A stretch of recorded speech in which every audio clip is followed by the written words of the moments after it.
And this is oh, and also one thing I do have to mention is that this webinar is recorded. So I hope everyone's okay with that. Let me just click on that one. So yeah, I just want to mention that this is a joint partnership, a joint session among RCA, Alberta Municipalities, and RMA. And so it's great to see all three organizations coming together. In terms of webinar format, yes, you're gonna listen to me talk about EPR for the next 2 hours. No, you are not. I'm gonna turn this over very, very quickly to other more exciting people than me. So before I turn this over, one thing that you probably need to know is that for question and answer, please put them in the chat, and Christina will monitor the chat and bring forward the questions.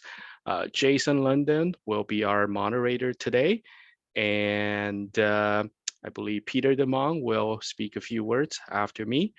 Peter is a councillor of City of Calgary.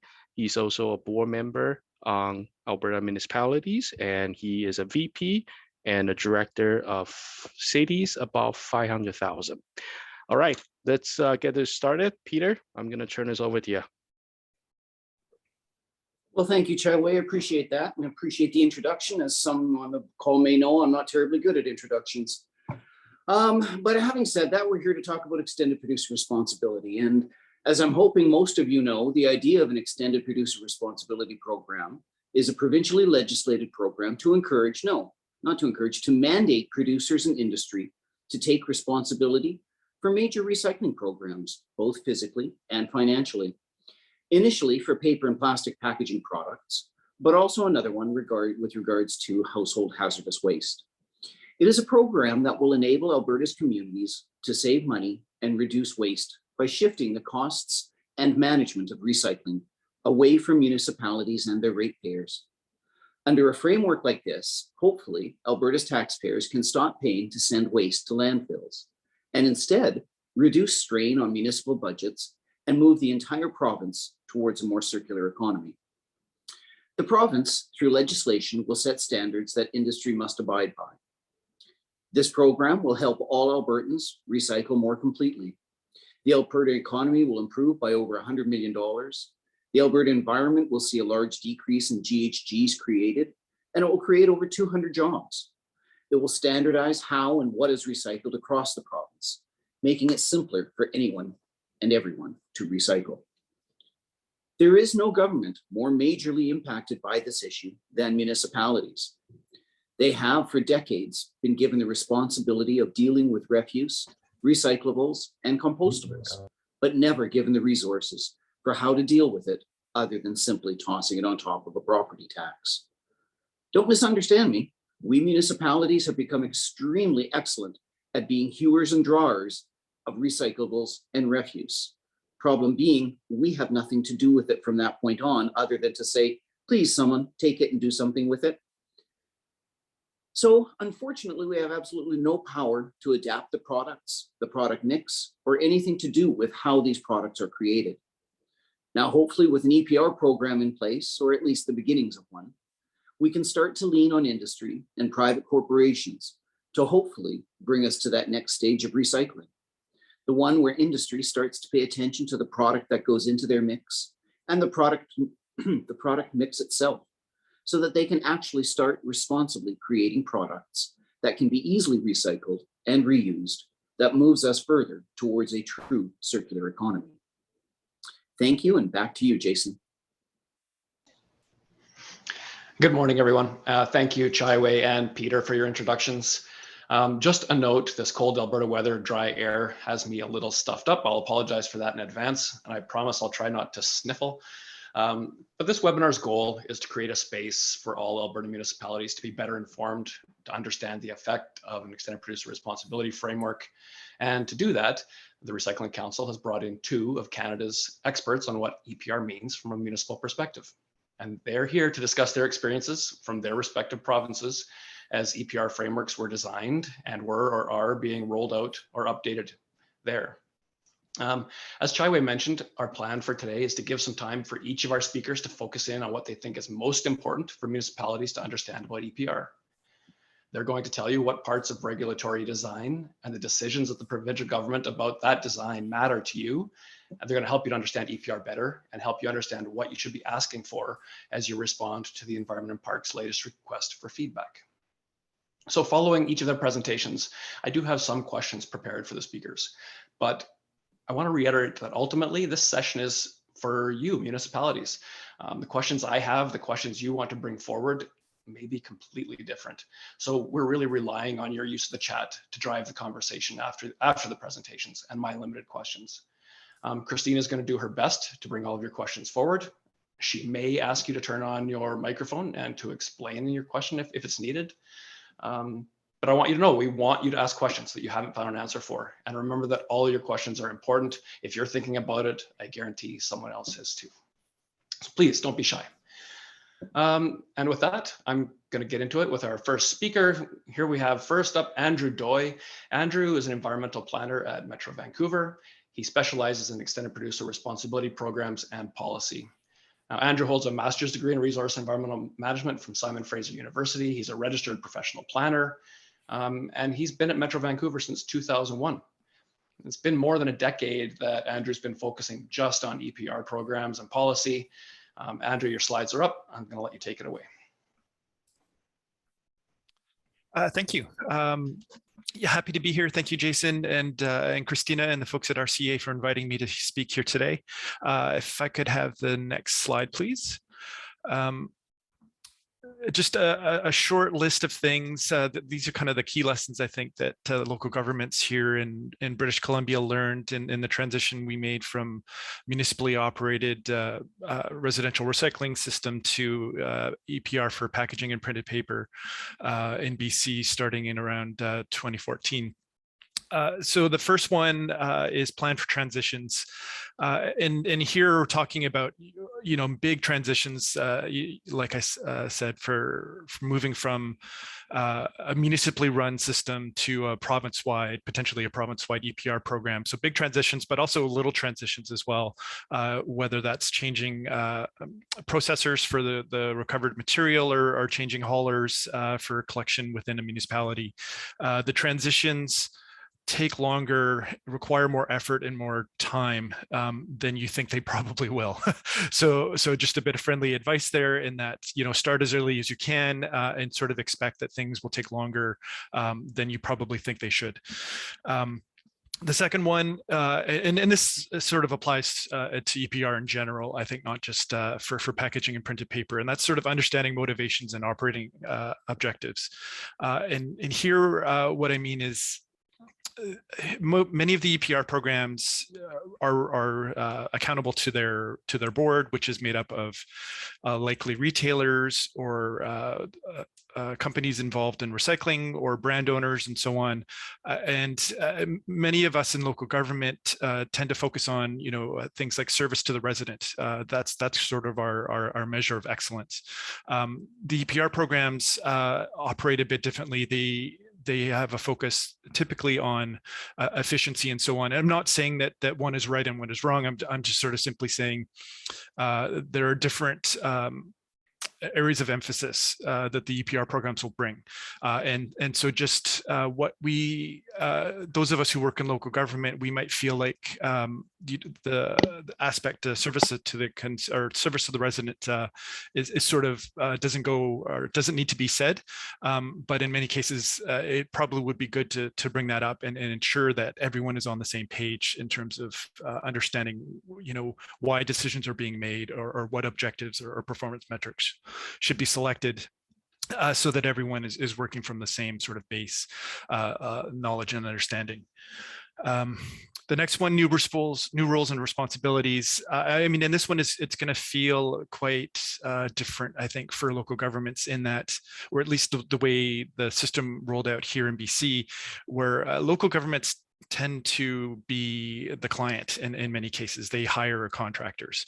And how this worked in BC, the producer agency became the client and local governments became contractors. So it takes a little while to make that transition in understanding a new role and sort of not being the authority that's accountable for delivering something to simply being a service provider who is has a limited mandate and simply focusing on achieving objectives within that mandate. The next one, financial incentives and expectations. EPR isn't a windfall necessarily for those involved in the field. The way things worked here in BC, effectively, the producer agency did a lot of research and sort of planned for somewhat of a theoretical recycling system, and then set their financial incentives at the operating efficiency under that theoretical system. So whether it was, and there were multiple levels, and it involved also, like, for example, multi-stream collection and single stream collection. So there was different financial incentives set for different types of systems. But it's not simply, here are my costs, I should be refunded for those costs, or in all likelihood it won't be that kind of system. And so just sort of wanted to underline that in BC anyways, there are many municipalities that probably come very close to covering their costs through the financial incentives. There may be even one or two that have costs lower than the financial, or their costs are lower than the financial incentives. But for many local governments, they can't run their system at the level of financial incentives. So they're also putting in extra money into that system, and that was something that came along with the right of first refusal, which the producer agency offered to local governments to sort of help ease that transition.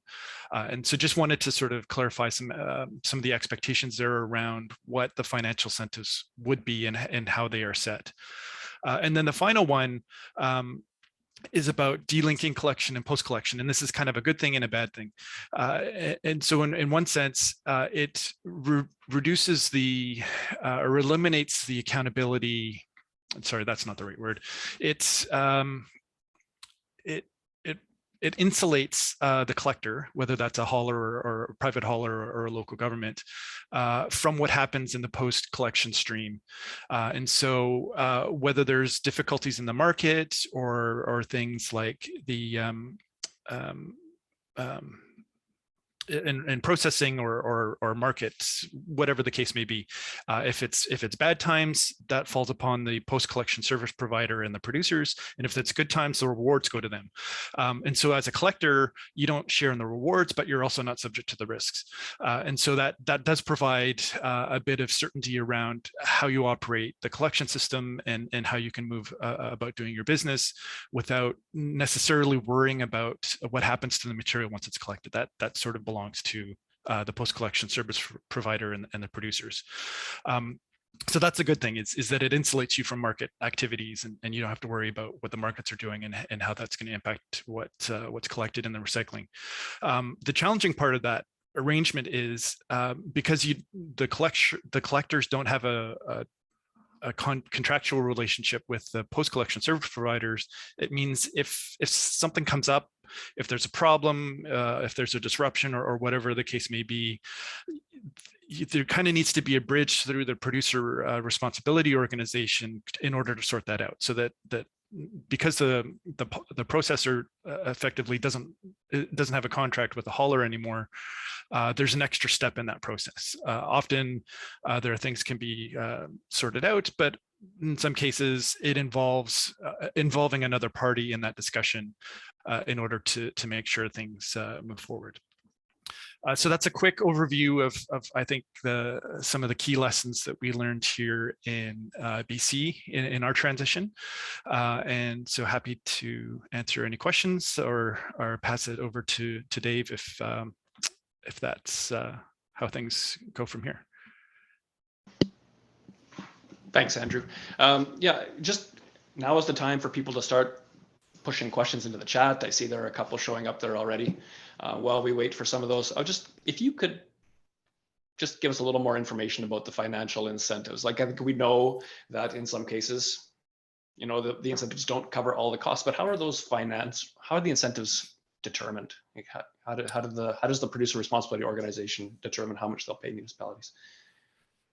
Yeah, so Recycle BC did a lot of research in determining or trying to establish what the costs should be, so they canvassed local governments, they canvassed private haulers, they canvassed the processors, and sort of, you know, put together a rather lengthy report on, you know, this is what we believe the cost to be, and sort of recognizing that not every local government participated in that research.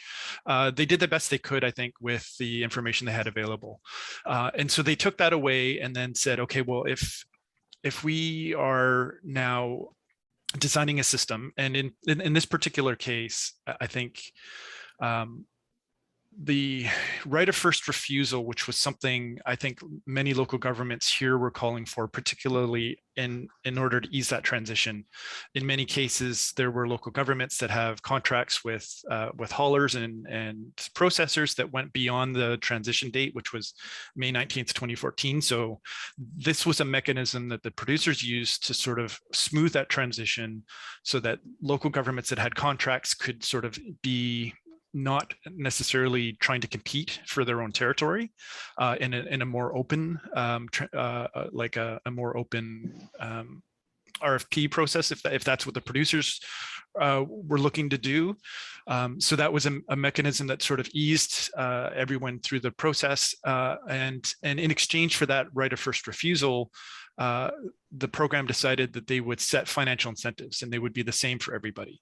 And so there were tiers within that. And so if you lived in a densely populated urban area and you did multifamily, or sorry, if you did multi-stream collection, that would be a set amount. If you did single stream within that same area, you would have a slightly lower incentive. And so there were within that, there are also bonus incentives for amount of material collected. So that the program also recognized that there are certain costs required in order to put a truck in front of a home to do the collection. And beyond that, they also wanted to signal to the collectors that they cared about the quality of the material and they cared about the amount of material that was being collected. And so it's not necessarily a simple solution, but I think it was one that was appropriately designed to achieve many objectives in that transition, sort of recognizing that it wasn't a scenario where simply you could go to the market and say, you know, this is the service I'm wanting, what are the costs going to be, and leaving it to the market to compete. There needed to be a bit more hands-on process in designing those incentives and ensuring those local governments that wanted to continue to provide the service had the opportunity to do so. Okay, yeah, that's great, Andrew. Now with our structure, I'm gonna have you answer one more question, and then we're gonna move on to Dave's presentation, and then we're gonna have a long time for questions after Dave is done. So that final question is something that I had in my list, but has also showed up in the chat about first right of refusal. What Jody's asked here is she wants to hear you describe what first right of refusal means in terms of full EPR, and like what does that include and not include? Yeah, so I think in the early days when Recycle BC was starting to form, starting to form as an organization and starting to form their approach to how they were going to achieve their producer obligations under the recycling regulation here in BC. They wanted to sort of look at, okay, well, you know, if we don't need to necessarily collect according to municipal boundaries, could there be extra efficiencies? And so they were thinking, okay, well, or they were probably thinking that there may be different ways of doing collection than historically how it had been done by municipalities. But sort of implementing that that process would have been incredibly disruptive to municipal operations. And in some cases, municipalities couldn't sort of disengage from that process or from the contracts that they were already in. Those were legally binding contracts, and having an EPR program come in wouldn't be necessarily a reason to, or a legal reason to cancel the contract. And so instead, what they did was designed a system where effectively local governments had three choices. So they could accept the financial incentive and then collect on behalf of the recycling agency. In order to do that, they needed to be able to separate the processing from the collection. So in some cases that was a separate contract, so that was no problem. In some cases, it was an integrated contract, which involved all the parties needing to agree to revise the contract. So the second choice was you could decline collection or decline the incentive and turn collection over to Recycle BC. And some municipalities did that almost immediately, where Recycle BC then became responsible for hiring a hauler to collect from municipalities. And then the third option was, we're not interested in this program. We're going to keep running our program as we always had. And there were cities that decided to do that as well. So amongst the three options that Recycle BC provided to local governments under that banner of right of first refusal, there were cities that selected each of those options moving forward. So it did provide an option for local governments to really decide what they felt was in the best interest of their community and to pursue that option. Yeah, thank you for that, Andrew, as well. And thanks to everybody who's already popping questions into the chat. Christina is keeping track of them. She's going to bring those back, but I do want to bring Dave Gordon into the conversation. I'm going to give you, Dave, your few minutes to chat and discuss your slides as well. And then we're going to have questions that are going to be answered by both of you. So feel free to go ahead, Dave. Great. Thanks very much, Jason. And thanks for the opportunity to speak this afternoon. I look forward to the discussion. If I can get the next slide, please. So I thought I would walk through a little bit of some of the key elements that we have in our packaging and paper regulation in Ontario, or blue box as we call it here. These are sort of the big buckets that are in the regulation. And I just wanted to highlight a couple of pieces in each of them that I think may be helpful as you folks start this process. So in terms of what is designated, I think from a municipal perspective, it was really important to try and get as broad a list of materials as possible that cover all the potential packaging types, ancillary materials, and things like that. That helps, ensure that all packaging materials there's requirements that they have to be recycled, keeps a level playing field for producers and the different material types that are being used.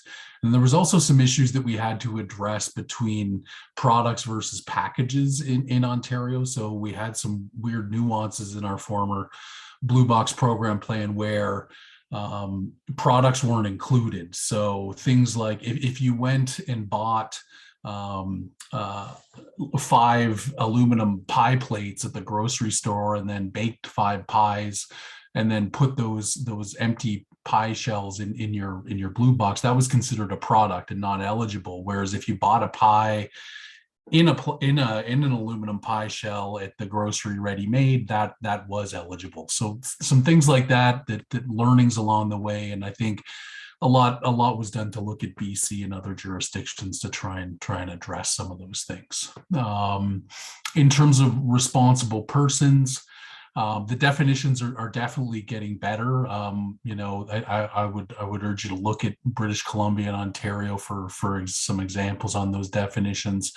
I think that this is an area where all stakeholders were pretty much similarly motivated to try and ensure that the right width of net was cast on this to capture folks like online retailers, resellers, and things like that.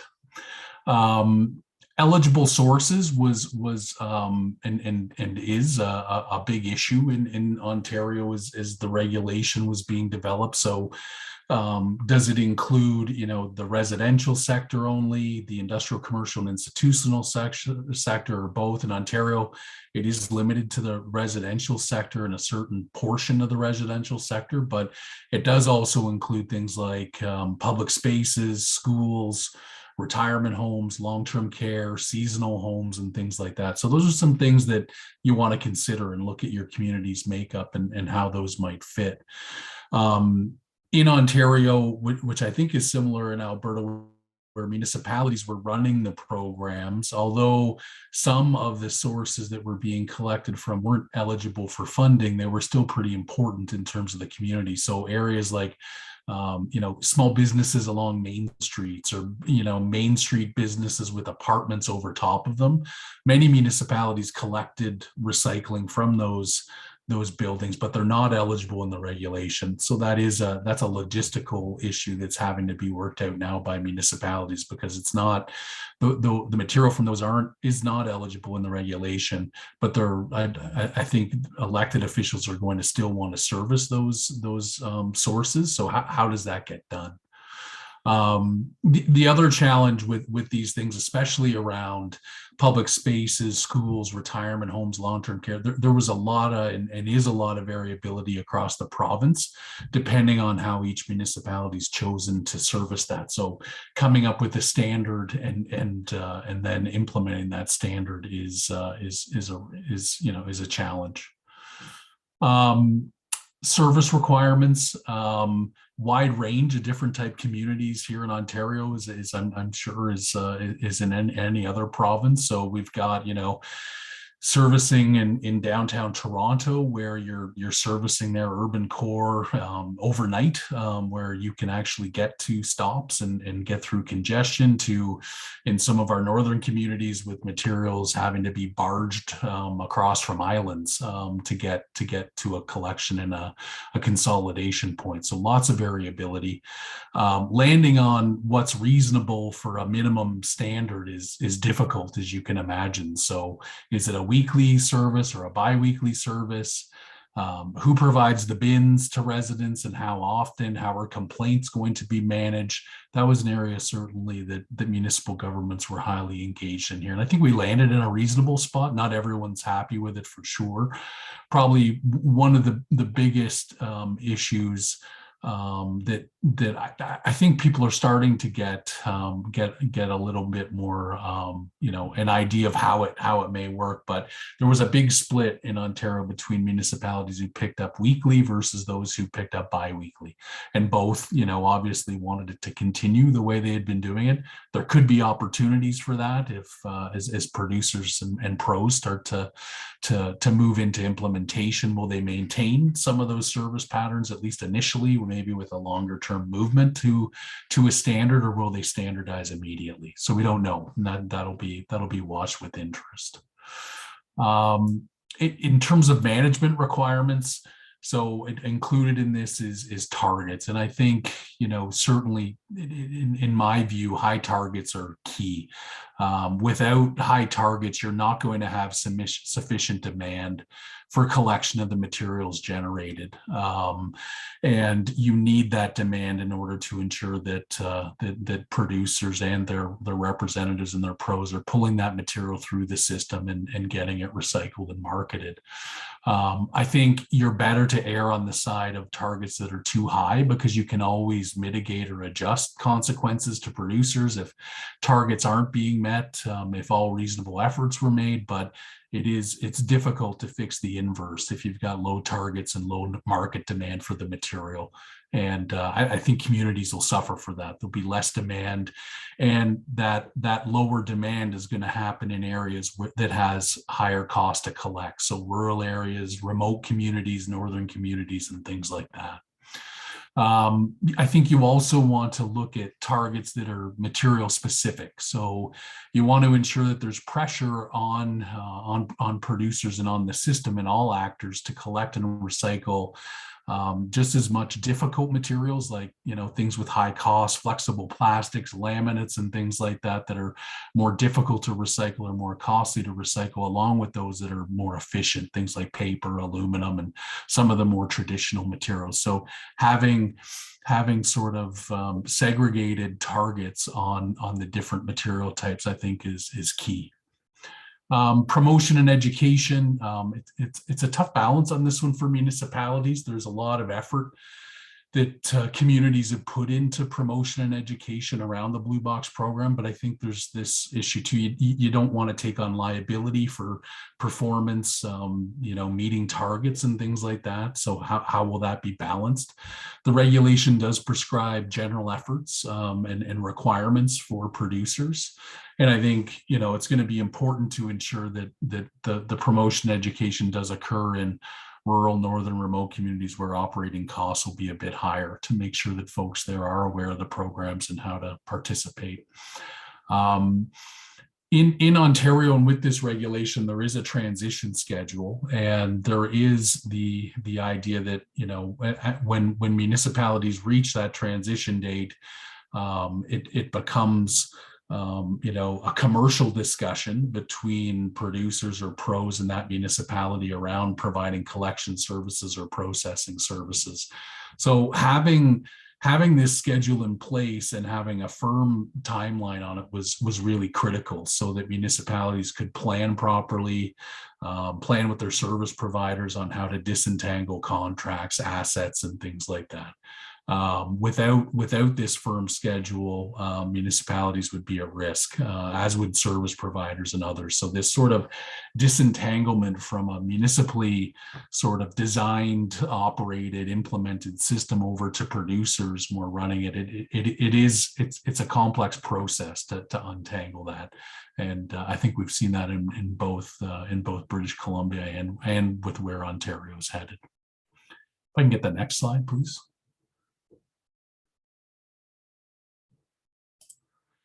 So in terms of some lessons learned in Ontario, I think as I just went through, this firm timeline for transition was important to give all parties some certainty, and so that plans could be made, and arrangements with contracts and assets and things like that, get those, be able to do those with some certainty that you can make those decisions, and include some big dollars and some big financial amounts for all stakeholders. So that was important. I would urge you as municipalities to focus more on the desired outcomes and the policy objectives, and less on what your role may or may not be around servicing. I think having that ability to have a choice on whether you're going to provide services or walk away is really important for municipalities.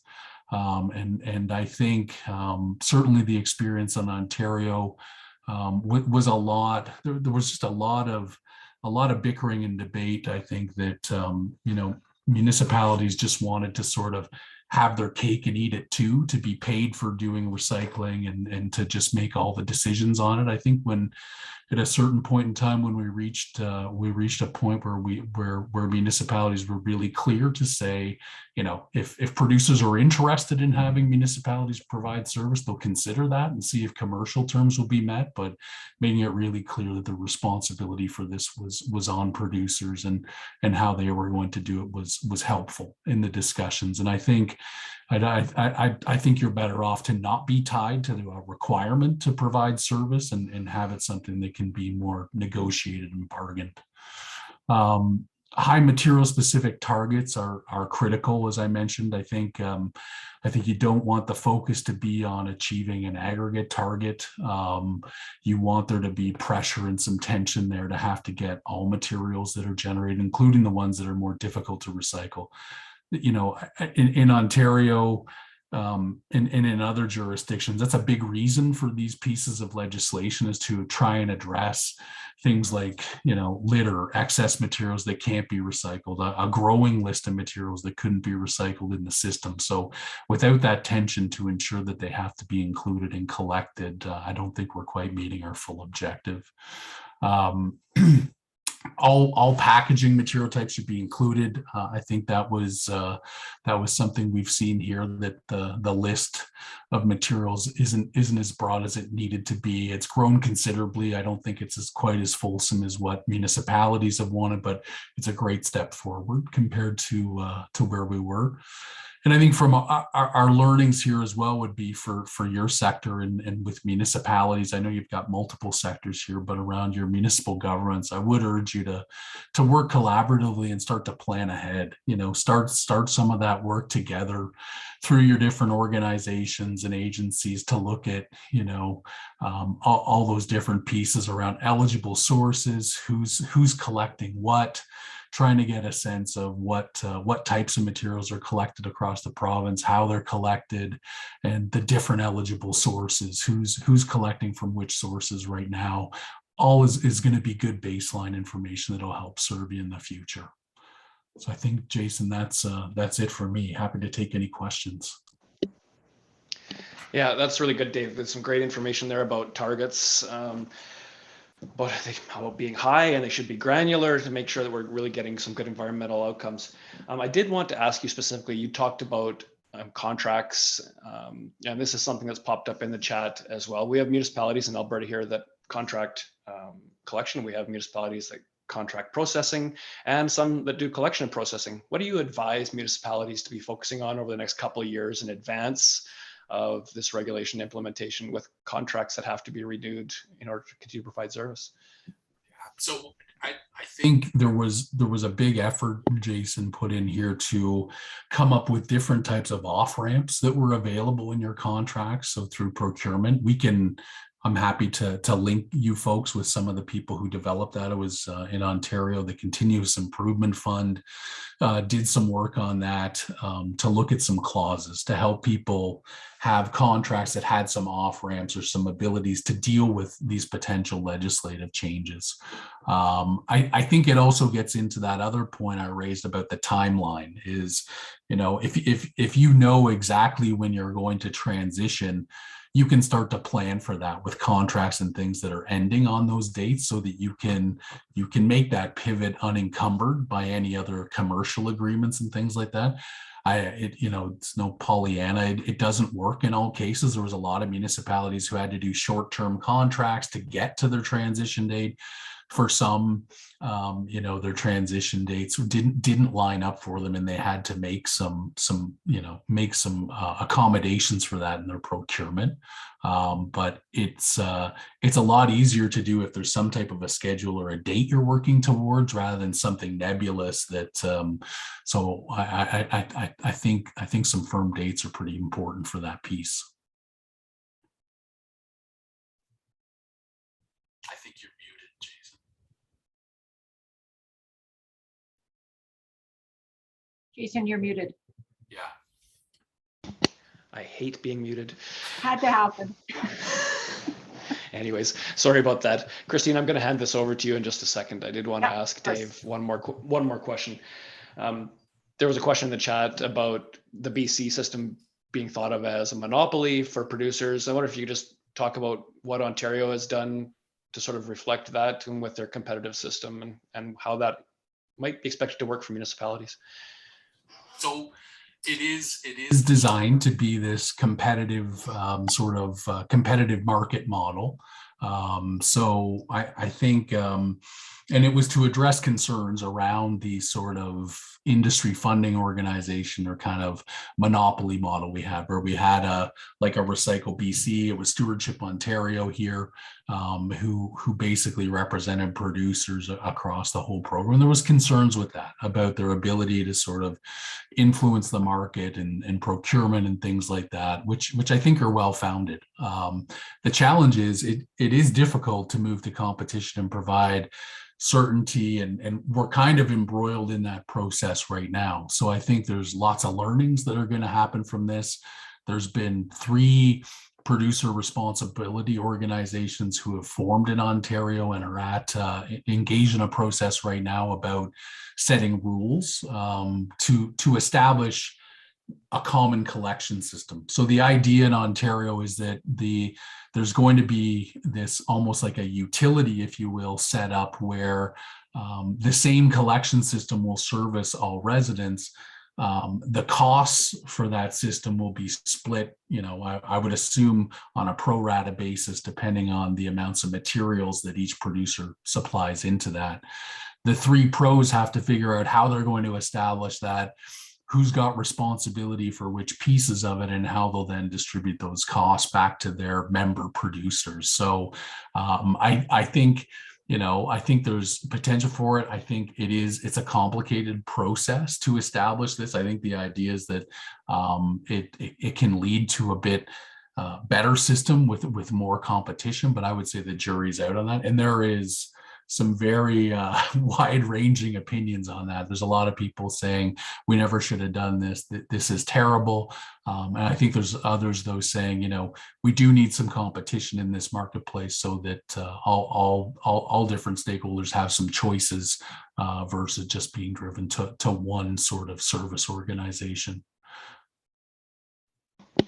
Okay, yeah, thanks, Dave. Well, and with Alberta Environment and Parks signaling their intent to go with a competitive system, we'll be watching what happens in Ontario over the next couple of years very closely.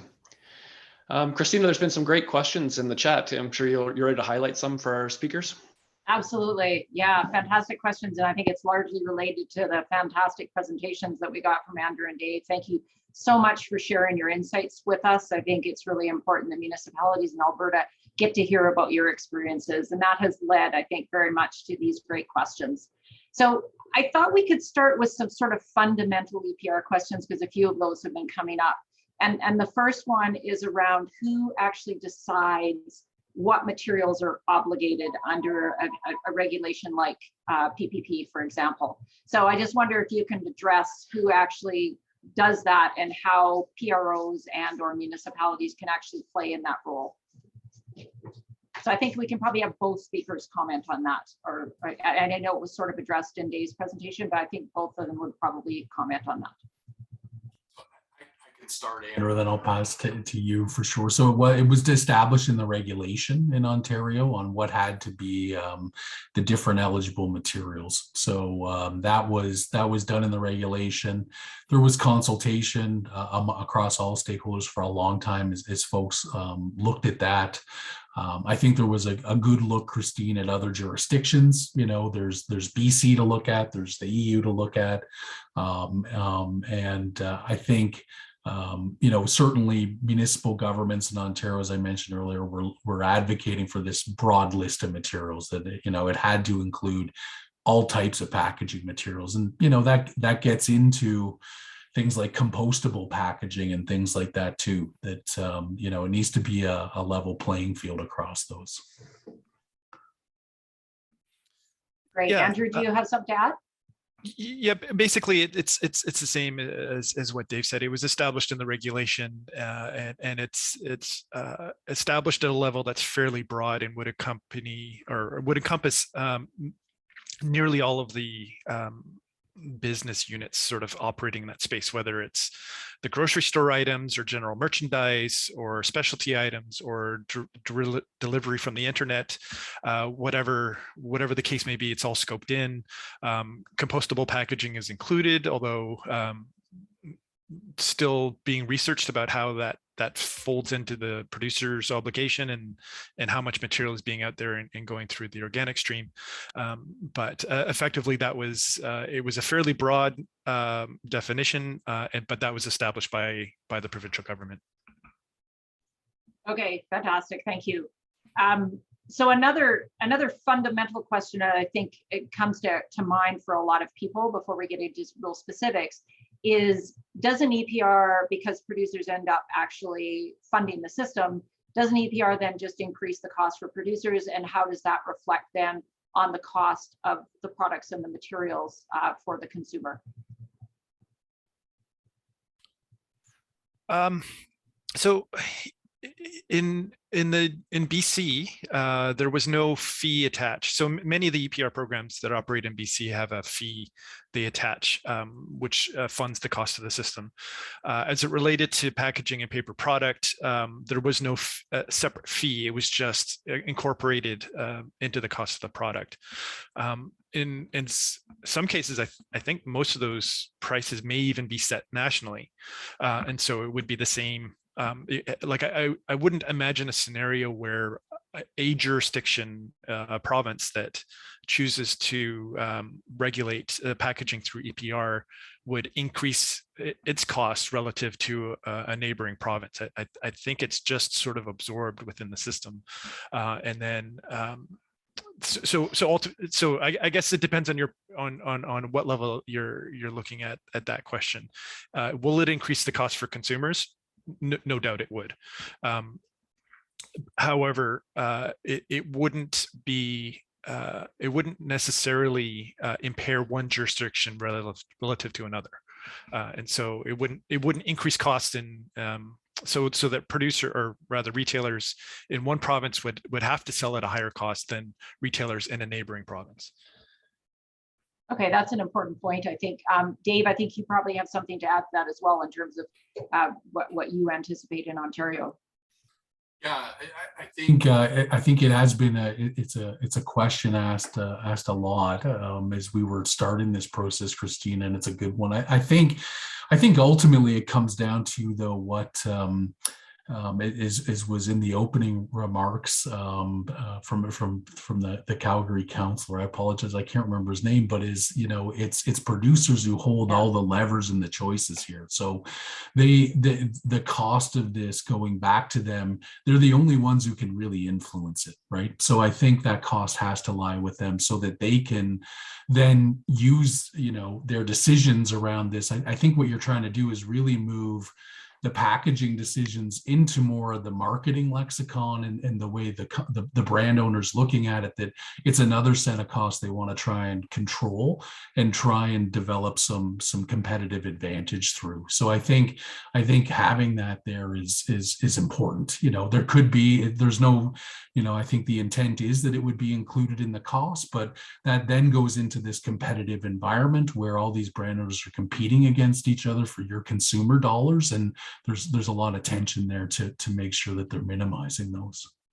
Right. No, very good comment that essentially the competition should encourage the most efficient system, which would relate to lower costs at the end of the day. So thank you for that. But you brought us. Oh, go ahead, Andrew. Yeah, sir. Just it's a minor point, but maybe one worth making. In that. In this transition where it's now funded essentially as likely fractions of a penny per packaging item, what it does do in that case, though, is for those folks that consume a lot, they're paying more of the cost of the system. Folks that consume less pay less of the cost of the system. Whereas within the current structure and local governments throughout the country have different ways of funding their system, but often it's based on it's a flat rate type of fee or levy. Could be associated with a property tax or what have you, but you kind of pay the same as your neighbor, even if your neighbor has 20 children and buys a lot of pudding. You're in under a municipal system, it's sort of divided equally based on housing type often, whereas in the producer or funding it on producer or through producer agency likely would shift it to those who consume more of that product or service pay more of the cost of the system. So there is an equity question there, there's a point of equity where the folks that are driving the costs in the system are paying more of the cost of the system. Right. No, it's an important point. Thank you, Andrew. So this actually leads us into another question that's come up a couple of times around how does the system and how does EPR actually influence the markets for recyclables? And especially things like, I know, Dave, you had brought up the whole idea that we need aggressive targets and we need targets for all materials. So how does the system moving to EPR then deal with, or how does it influence the results in terms of the markets for recyclables, which I know municipalities have historically had little control over or little influence on? So I think that is that you know, in this discussion, I think is that, so there's part of it from a municipal government perspective. I would say, Christina, I would say there's a big part of moving to this sort of model, making producers responsible, is to do just that, to say, why should municipal taxpayers have responsibility or financial risk associated with commodities that our producers are putting into the market? You want to eliminate that and have it back on producers to deal with sort of that commodity risk through this. And I think that's what you're trying to establish. I think you need other policies though, and there is some work happening on this at the federal level around recycled content standards and things like that. There does seem to be in Ontario a lot of interest from producers in trying to secure some of the materials that are going to be marketed out of the blue box system to look at recycled content and how they can advance some of those things just on their own initiative to meet some of their corporate, you know, sustainability and corporate responsibility targets and their objectives. Many of them have signed up with Canada Plastic Pact and a whole bunch of other initiatives have made some pretty big commitments. So I think there is movement that way to drive that demand. But I think for municipal governments, like, don't forget in this, those are some of the things you're trying to shed yourself of, I think, is some of those responsibilities and requirements, because you can't really control them, right? The brand owner controls that when they select those materials, how they build it, how they produce it, and what materials that go into it. Right. Yeah, excellent. Andrew, do you want to add to that? No, I think Dave answered that beautifully. I don't have anything further to add to that. Okay, no, fantastic. Thanks for that. Appreciate that. So another question that's come up that I think is important in terms of context is that you are talking about your experiences in BC and Ontario, and we are talking about introducing a system in Alberta. So do you see how applicable are your examples and your lessons learned? How do you think they will be in Alberta moving forward? Maybe starting with you, Andrew. I think what we've seen in other provinces, what we've seen in other provinces are likely indicative of how the producers will respond to the regulation in Alberta, with the caveat being, you know, depending on how the regulations finally are implemented and so on, might lead to some different decisions. But I believe the approach that they've taken in other jurisdictions will likely inform how things will roll out in provinces as more and more provinces adopt EPR. And so I think there are some things that will be different, no question. Like in BC, for example, there was very, very little local government involvement in the collection and sorting process. Most of that was owned by private sector companies and municipalities contracted with those companies. Very few local governments had any assets at all to be worried about in that transition. So that made the transition here a bit simpler, because really we're talking about hauling and transportation. We weren't talking about the processing side. But I think there's very much that would be consistent, and there's a lot that local governments in other provinces could learn by looking at how the producers have addressed their obligations in BC and Ontario and other provinces. My suspicion is it'll be likely quite consistent in how they address other provinces as they go down this path. Great. No, appreciate that. That's so that we have lots to learn from you is what we're hearing. Dave, do you want to jump in with how you see how applicable the Ontario experience is? I just think I agree with Andrew wholeheartedly. I think there's lots to learn. I talked a lot with Andrew as we were heading into the process in Ontario with a lot of his colleagues and municipalities to understand what had happened. I think I also agree with his point that the same players across these, the brand owners and the producers and their associations are the same ones typically who are working in each province as these things develop. So they do have similar approaches and similar desires and objectives. So I think there's lots to learn between our provinces. And there's, I know there's a tendency, we have it in municipalities too, that, we're all snowflakes, but I don't, there's some of that for sure, but I don't think it's the case. I think it's, they're very similar programs at their core. Okay, fantastic. No, that's great. That's good to know that we can really work together and we can learn from your past experiences as we implement the system in Alberta. That's fantastic. Jason, did you have anything else you wanted to add in before I jump to some of the more sort of logistical questions?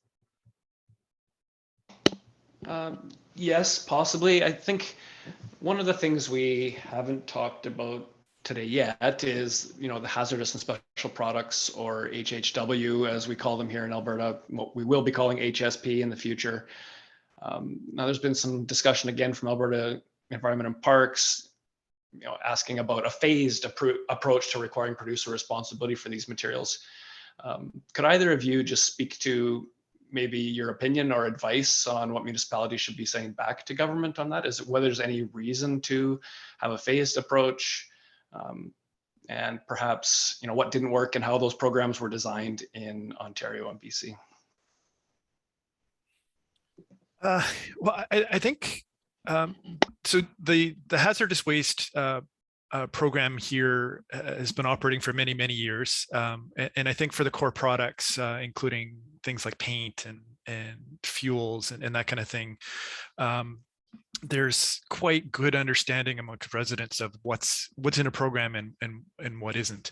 But once you get into other products, there seems to be a lot more confusion, and one of the ongoing issues that local governments and bottle depots and other collectors deal with is the items that aren't in scope in the regulation. And so consumers likely see something on the label or just sort of have an innate sense that this is probably something I shouldn't be throwing into the garbage. They take it to a depot and they may be told, well, that's not acceptable within the program and you have to find somewhere else to take it. And so these things end up being abandoned and fall upon, the property owner or the depot operator or the local government to sort of manage that going forward. So I would suggest the broader the scope of what's included, probably from a consumer service perspective, is just going to be simpler. If there's a simple way that you can simply encompass the greatest number of products possible within that sphere, then it's probably going to be simple for the resident or for the end user to simply say, okay, I know what to do with this material. If it's got this type of label or if it's this type of product, then I know I can return it to this location. And then it doesn't have to, we don't need to train up so much the frontline staff who are accepting this material to become experts kind of in diagnosing what's in that material and whether that should be accepted or not. Because the options for how to discard that material that isn't collected or isn't in scope likely doesn't lead to great environmental outcomes either. It could be abandoned or it could be dumped in places where it shouldn't be. So that would be my suggestion. And it's not necessarily a simple thing to do within the regulation, but it probably also would be easier for the producer agency operating those programs to sort of have a broader suite of producers under their umbrella and then a clearer understanding of the products. Now, once it comes to the, how are they discarded within that system, that might be more complicated, but it probably would add some efficiencies in the front end about who's in the scope and not having to educate or spend so much time educating consumers about what is in and what is out. Thank you. Dave, anything to add? I totally agree. I think the Ontario experience is that we were set to see an expansion of our hazardous waste program in 2010 that got clawed back due to some concerns from the provincial government at the time, and we've never got it back.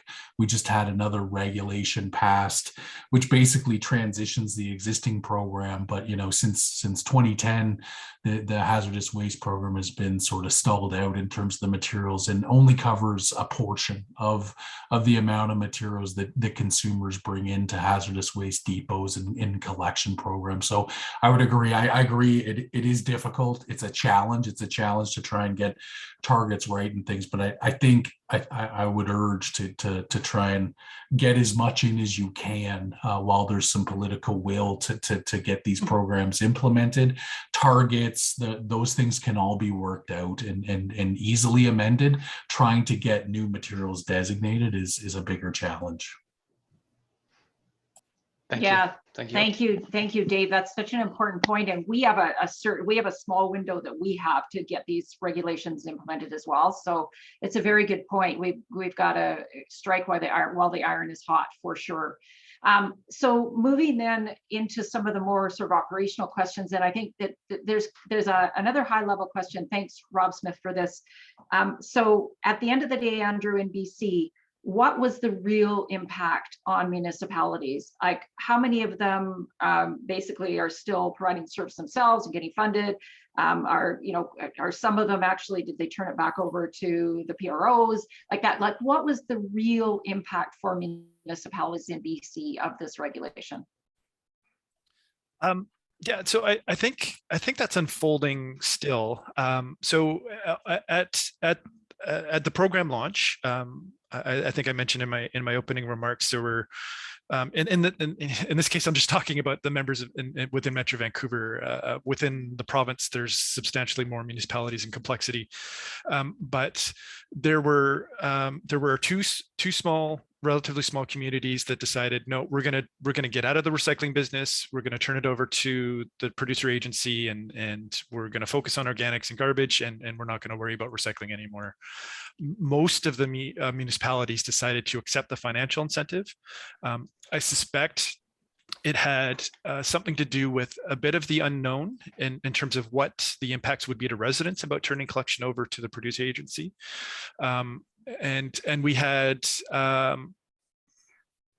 two municipalities that decided they were just going to run their system status quo and not accept the incentive.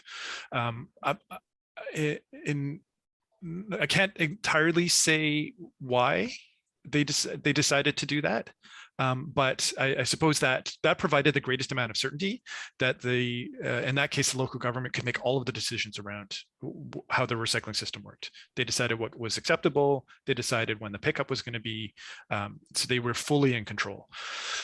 As time has gone on, more municipalities have turned collection over to Recycle BC.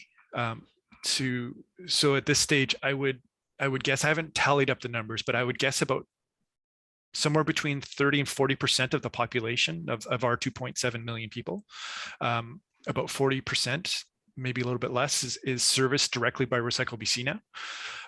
And so there's substantially more municipalities that are still doing the collection versus ones that have direct service. But population-wise, it's a fairly significant chunk.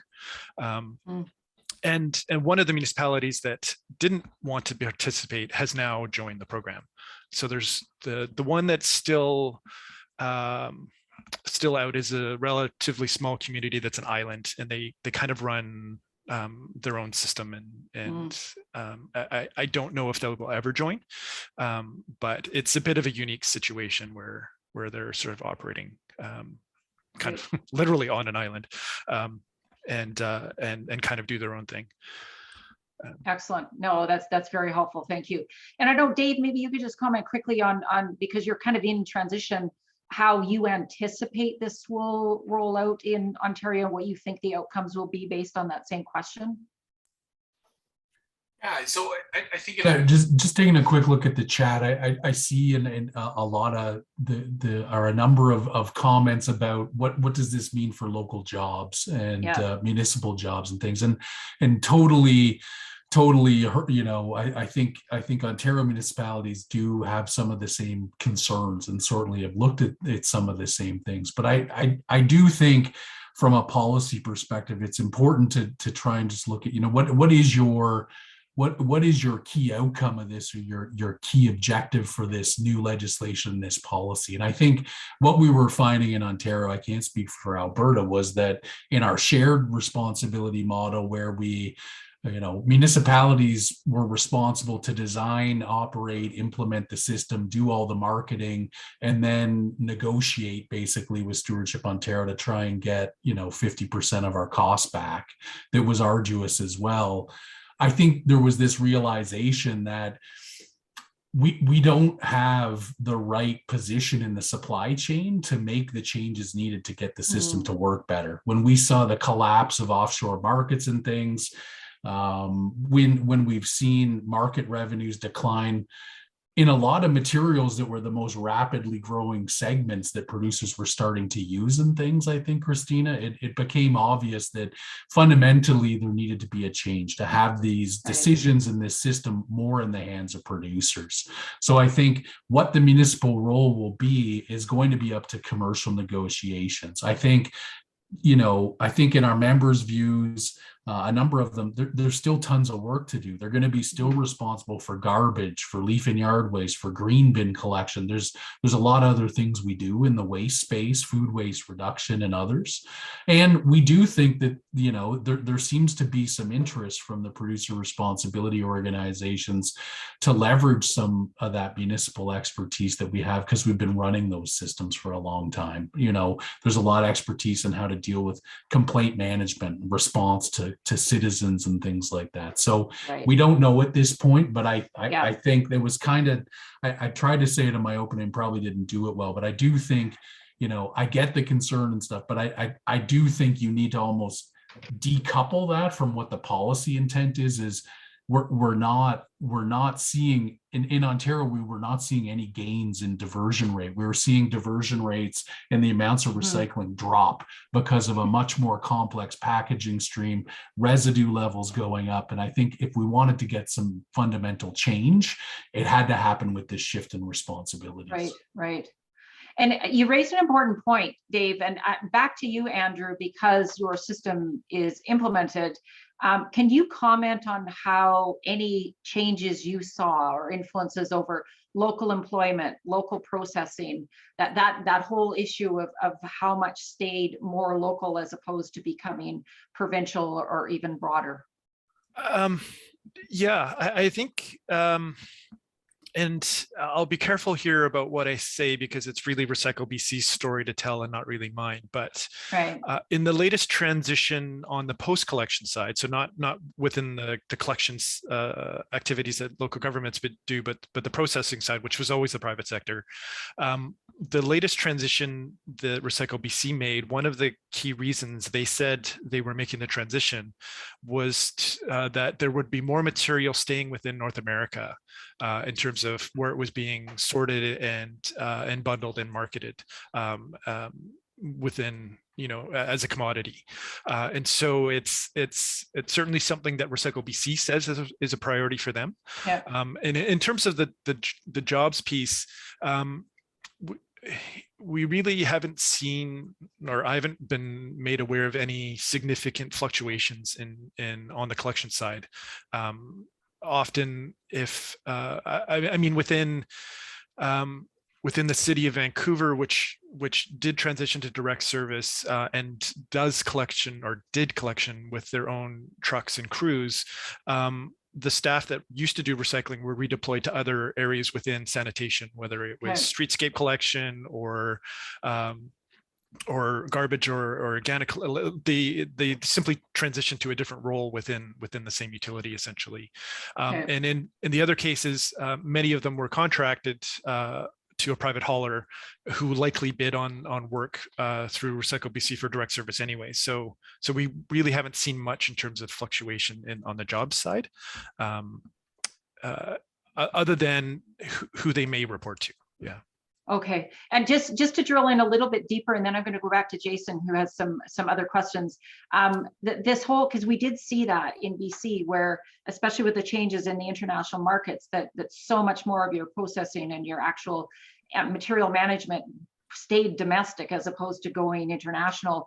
Was that, you hinted that that was largely because of Recycle BC, but was any of that because of any sort of stated expectation on behalf of the regulators, or was that just Recycle BC? No. I mean, I suspect that many of the provincial elected officials would have had that a priority, but I don't think that came as a mandate from the provincial government. One of the things that I will say is we were very fortunate to have a plastics processor like Berlin already resident in BC. And I think although it certainly as a company needed to compete in order to get the contract with Recycle BC and some of the other producer agencies here in BC, having a local company that is very much aligned with many of the objectives that the producer agencies had, and local governments and provincial governments had, certainly didn't hurt. Okay. But I think, or certainly what Recycle BC has communicated is that this was what their membership and board wanted. Was to keep more material within sort of closer to home, essentially. Okay, fantastic. No, that's great to know. Okay, so I'm actually going to turn this back over to Jason. There's more questions in the chat, of course, that we're going to get to as well. But Jason, if you want to just, I know you have some really interesting things that you want to bring up. May be interesting, but yeah, I did want to shift just quickly to talking about the ICI sector. So there are businesses and organizations in Alberta that produce, packaging and paper products, and that may be managed by municipalities right now. What did it mean to the municipalities and other stakeholders in your jurisdictions to have those materials excluded in regulation or included? And how are things being addressed now in either of your jurisdictions for ICI? Start, Andrew. So in Ontario, it has been a big issue around IC&I is not included. I think in early discussions amongst the stakeholders, it was quite clear that producers were not interested in any sort of, a regulation that would include those sources. They think that other regulatory mechanisms could be used for that rather than full producer responsibility, like generator regs and things like that. I think there is, though, some interplay between them, right? Like with schools, for example. I think we were happy to see those included. They'd often be considered IC&I, but students are bringing, the recyclables are coming from home, right? It's not like they're or it's paper and things like that probably should be included. So when you look at things like public spaces, it's generally people taking say a can of soda from their house, consuming it along the way, or a bottle of water, and then depositing it in a public litter bin to be recycled. So I think there does need to be the next step taken in Ontario. I think municipalities continue to advocate to the province that, for even from a total size of the waste shed, the residential portion is much smaller than the IC&I portion, and the PPPP needs to be diverted in the IC&I sector. So when that will come, we're on the cusp of an election coming up next summer. I don't think we'll see any policy on this ahead of that election, but I do think it's a big piece that needs to get addressed. And I think many other jurisdictions actually go about it the other way, to tackle the IC&I first, because it's a little more, a little less of a challenge than what it is on the residential sector. But I think for means of getting this done and moving forward with it, it was agreed. Let's focus on what's currently covered, the residential sector, and then we do have to move quickly on policy for the IC&I. But it's glaring that it's not included, I would say. Yeah, in BC, generally how it works is there's no distinction between generator. So a beverage container, for example, it's not collected just for residents. It's collected no matter where it's obligated no matter where the generator is. And so when it came to packaging and paper product in BC, it's not exempt. It's just not phased for implementation. So residential and streetscape had a date for which the producer were obligated to have a program launched. And for IC&I, there's no date essentially established in the regulation. So at the stage we're currently at, the provincial government is studying IC&I and really trying to get, I think, a better understanding of what types of material are being generated and in what locations. Local governments, particularly in the rural and remote communities, for at least a couple of years now, have been saying they should be scoped in because these materials are largely indistinguishable from the material that's going into the residential stream already. The dominant role that Recycle BC plays in the recovery of the market of packaging and paper product from residents means that the small amount of commercial packaging that's generated within a community, it really can't find a home. It's not economically viable because you can't bundle it with the residential material and sort of pool it together that way. I totally understand that perspective and agree that in many cases it might make more sense to bundle that with a Recycle BC program because the producers are going to be the same, the generation points are going to be very close together and so on. But when we start talking about the urban centers, it's a very different scenario. And so we're talking about largely different materials. We're talking about mostly corrugated, probably shrink plastic or film plastic, wooden pallets, office paper, and these are being items that are moving around and being collected by different haulers going to different private buildings. And there's this really overlapping web of arrangements. And so simply saying, oh, well, IC&I packaging is now in, it will likely lead to substantial disruption within the existing collection network and existing arrangements. So it would be a very tall ask to sort of untangle all of that and to move that forward. So I think the ministry is taking a wise and measured approach to say, let's first understand what exists out there in the world, and then maybe we'll find different policy options that are needed to address different areas, and not necessarily saying it's just going to be one lump like they did with the residential side. Thank you, gentlemen, for that answer. I will just have one more question, then Christina, we can jump back. Actually, my question kind of addresses the latest conversation that's happening in the chat here, and that there's a recognition that the way in which we service our residents is a lot different between rural Alberta and some of our larger urban metro centers. But that what we're seeing so far in proposals for our regulation is that we expect status quo. Have you learned anything in Ontario and BC about how to enhance service in the province? So, for example, how do municipalities that don't currently have curbside or any recycling service for that matter get it in the future?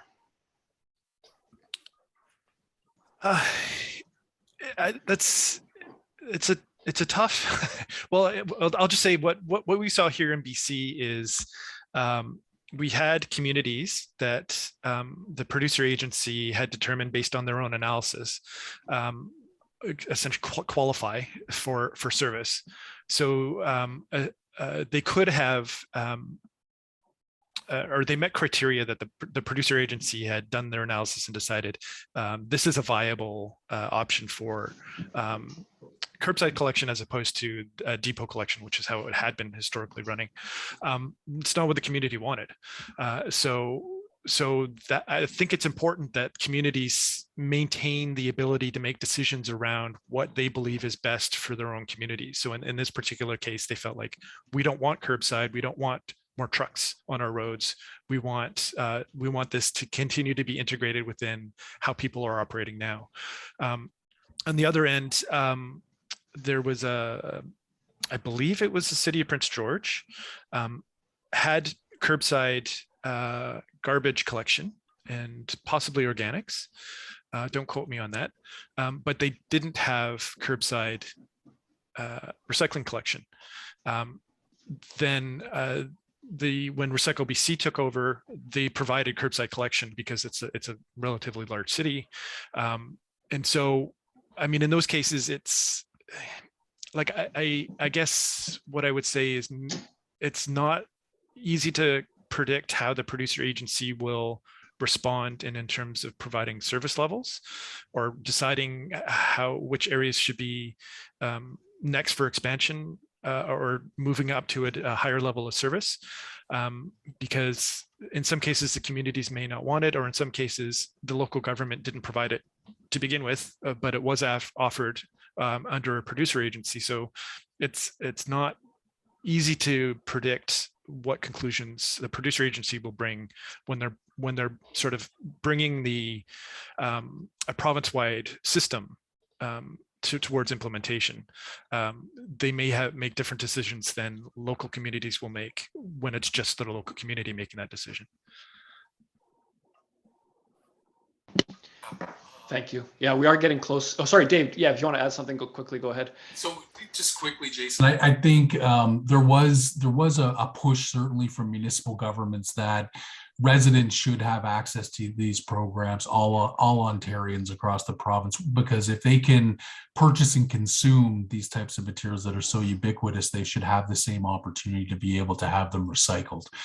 Right now, programs weren't fully across the province. There was, in the initial regs, some population caps at like 5,000. A number of municipalities voluntarily took it on, but they were paying 50% of the cost, and some couldn't afford that. The regulation has the program needing to be established in all areas, excluding the far north. So there is a boundary on the northern part of the province. I think around the servicing, though, and addressing it, there is whatever, if you had an existing program, that level of service needs to be maintained. So if you currently have curbside collection, producers need to maintain that. If you have a depot, that needs to be maintained.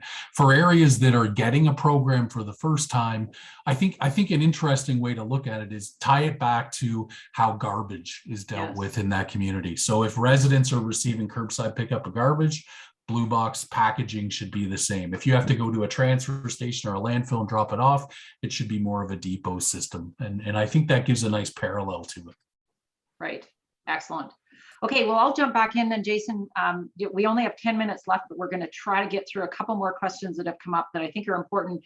One of them that came up a couple of different times is this whole issue of stranded assets.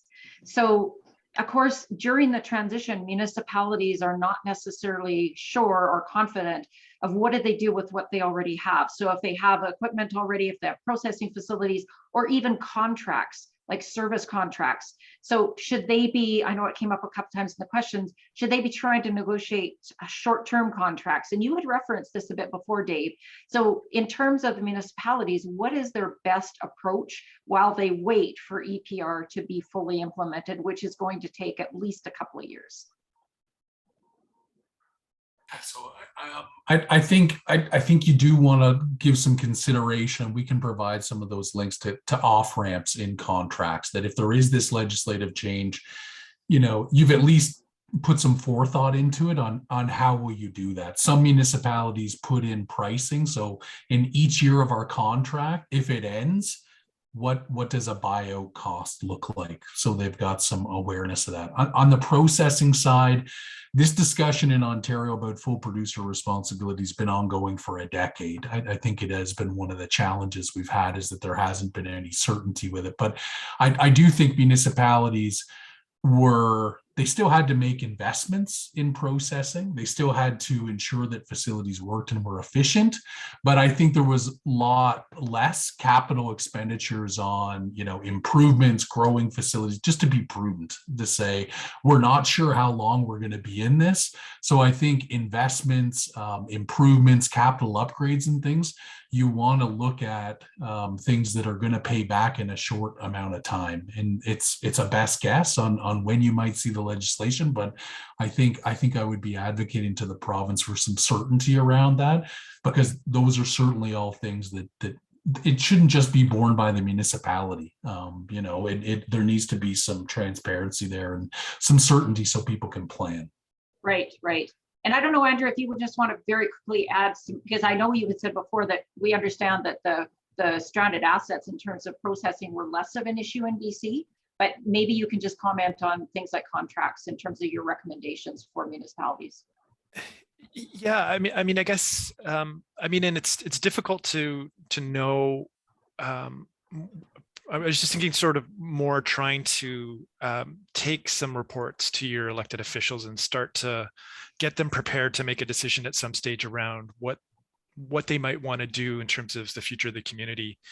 And in that discussion, I think I would advise to get them to start thinking about whether or not they want to continue to be the main point of collection within the community, because I think that will inform, some of the more practical aspects of contracting. So if you kind of have a sense from your elected officials that they want to be involved and they want to make decisions and they want to maintain control, well, then that sort of determines what you as staff would then look to put into your contracts. But if they're like, well, maybe we can focus on other areas and we can turn this over to producers and provide that collection and sort of exit the business at the earliest possible point, well, then it might make more sense to sort of look at very short contracts, and you may pay a premium for that in the short term, but as soon as the implementation date comes, then you're essentially free and clear.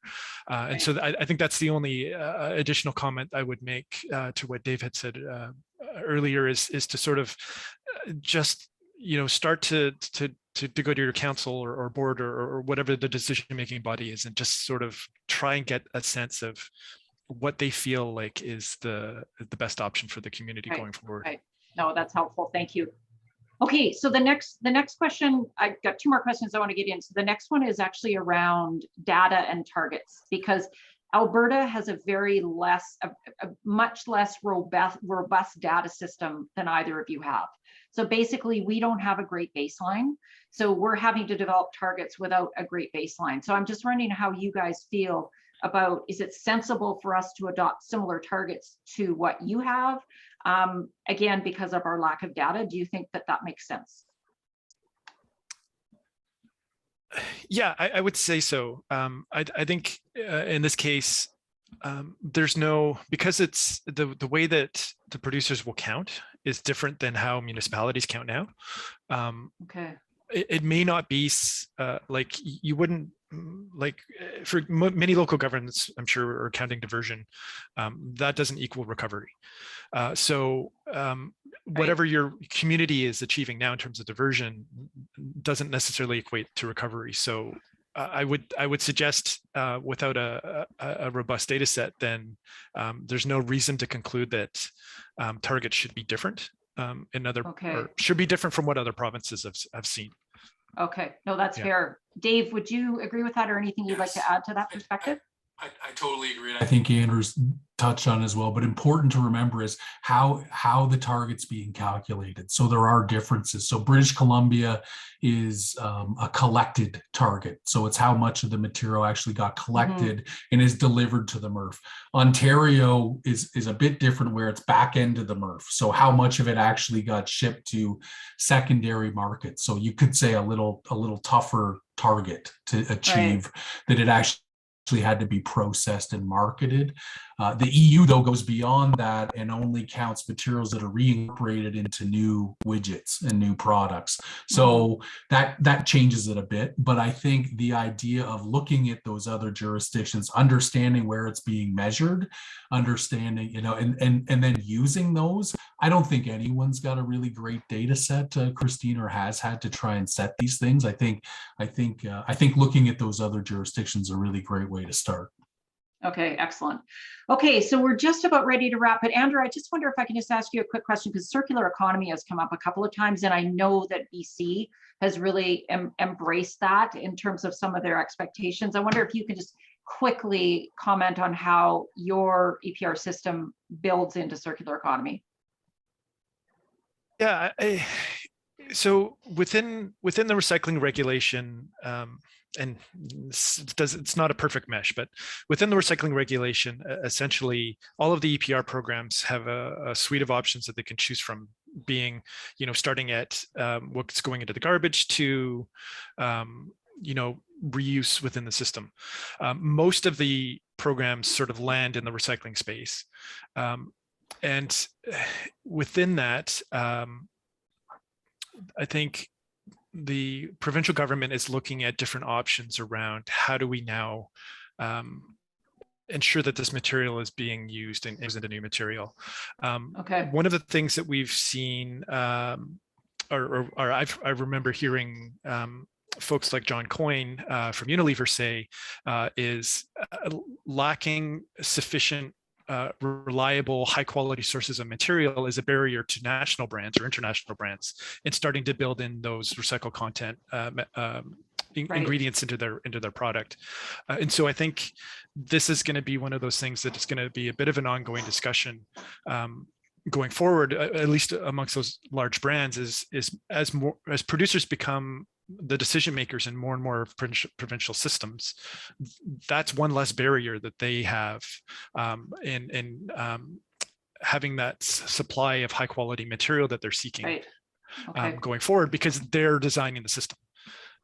So at this stage, they could say, well, it's a municipal system, we don't have control, therefore we can't access the material. But if they're making the decisions, really, then there's that one fewer barrier for them to say, or yeah. Okay, excellent. Thank you so much. Thank you, both of you. I'm going to turn it back to Jason now so that we have time for him to wrap up before we finish at noon. Thanks, everybody. This really has been a fantastic discussion. Over to you, Jason. Yeah, absolutely. That 90 minutes just flew by. There's a lot of information provided. I'm not sure we could have asked for more from our two presenters. Andrew, Dave, thank you so much for giving us your time, your expertise this morning. Thank you to all the webinar participants as well, those that asked questions and those that were just here to listen. Just great to have you along. I would ask that if you have any questions, further questions after the session today, please contact the RCA, send them through so we know what you're interested in. I know Christina is already planning future webinars, and the questions today will help guide what we focus on if there are upcoming sessions. So thank you. I'd like to wish you all a great rest of your day and rest of the week ahead. Thanks, everybody. Thank you.